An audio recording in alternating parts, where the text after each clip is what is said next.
بسم اللہ الرحمن الرحیم۔ ویلتھ آف انفارمیشن کے ناظرین السلام علیکم۔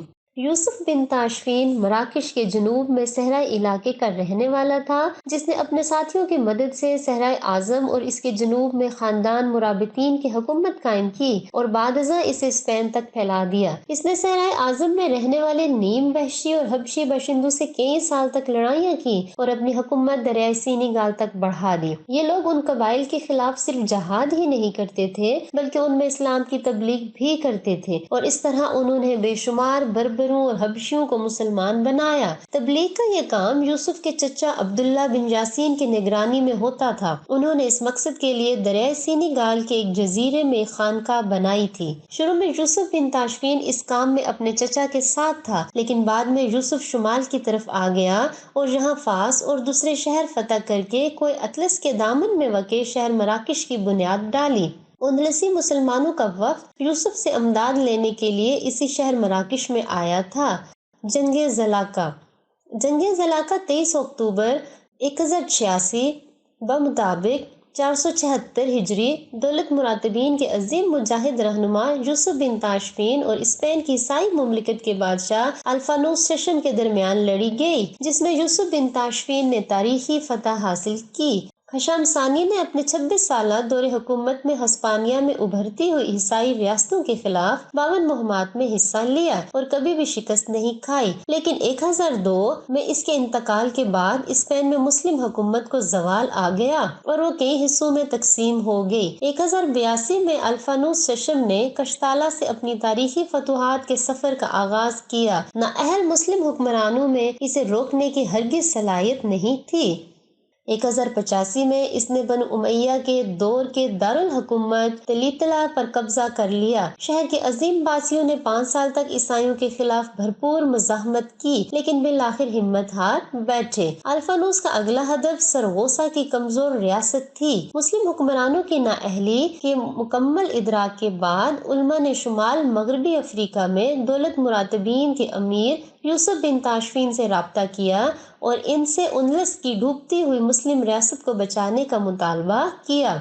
اشبیلیہ، غرناطہ اور بطلیوس کے قاضیوں نے یوسف سے مطالبہ کرتے ہوئے یہ شرط رکھی کہ وہ مقامی حکمرانوں کی خود مختاری برقرار رکھیں گے۔ یوسف نے تمام شرائط تسلیم کی، جس کے بدلے میں انہیں قلعہ قائم کرنے اور اپنی افواج کو منظم کرنے کے لیے ساحلی شہر الجزیرہ سے نوازا گیا۔ انتظامات مکمل کرنے کے بعد یوسف 12,000 فوجیوں کے ساتھ اشبیلیہ روانہ ہوا اور الجزیرہ کے قلعے میں 5,000 فوجیوں کو چھوڑا۔ وہ 8 روز اشبیلیہ میں رہا اور اندلس کے حکمرانوں کی جانب سے فراہم کردہ فوجی دستوں کی ترتیب و تنظیم کرتا رہا۔ کل 20,000 افواج کے ساتھ یوسف شمال کی جانب روانہ ہوا، جہاں اس کا ٹکراؤ زلاقہ کے میدان میں الفانوس ششم سے ہوا۔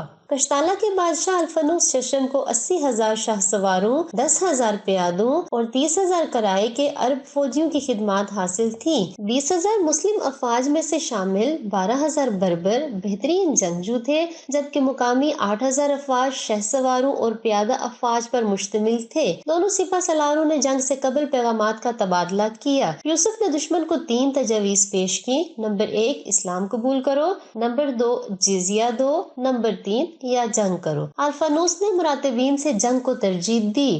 جنگ 23 اکتوبر 1086 بروز جمعہ صبح سورج نکلتے وقت الفانوس کے حملے کے ساتھ شروع ہوئی۔ یوسف نے اپنی فوج کو دستوں میں تقسیم کیا۔ پہلے دستے کی قیادت عباد ثالث المؤتمن کر رہا تھا، جبکہ دوسرے دستے کی قیادت خود یوسف بن تاشفین نے کی۔ دوپہر تک المؤتمن کی افواج ہی الفانوس کا مقابلہ کرتی رہی، جس کے بعد یوسف بن تاشفین اپنی فوج سمیت جنگ میں داخل ہوا اور الفانوس کی افواج کا گھیراؤ کر لیا، جس پر عیسائی افواج میں افراتفری پھیل گئی اور یوسف نے سیاہ فام باشندوں پر مشتمل تیسرے دستے کو حملے کا حکم دے دیا، جس نے آخری فیصلہ کن حملہ کرتے ہوئے جنگ کا فیصلہ مسلم افواج کے حق میں کر دیا۔ مسلمانوں کی فیصلہ کن فتح کا اندازہ اس بات سے لگایا جا سکتا ہے کہ 60,000 کے عیسائی لشکر میں سے 59,500 اس جنگ میں کام آئے، جبکہ الفانوس زندہ بچ گیا، تاہم اس کی ایک ٹانگ ضائع ہو گئی۔ اس میدان جنگ کو زلاقہ کے نام سے پکارا جاتا ہے، جس کا مطلب پھسلتا ہوا میدان ہے، کیونکہ مارکے کے روز اس قدر خون بہا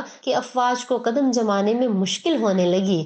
عیسائی ذرائع اس جنگ کو بیٹل آف سیگراجس کے نام سے یاد کرتے ہیں۔ اس تاریخی فتح کے نتیجے میں اگلے 300 سال تک اسپین میں مسلم حکومت موجود رہی۔ بصورت دیگر وہ 1492 کے بعد 1092 میں ہی ختم ہو جاتی۔ اس جنگ کو صلیبی جنگوں کے آغاز کی اہم ترین وجہ سمجھا جاتا ہے، کیونکہ اس میں شکست کے بعد ہی عیسائیوں نے مسلمانوں کے خلاف وسیع پیمانے پر جارحیت کے سلسلے کا آغاز کیا۔ یوسف بن تاشفین نے 1061 سے 1107 تک حکومت کی۔ وہ بڑا نیک اور عادل حکمران تھا۔ اس کی زندگی بڑی سادہ تھی۔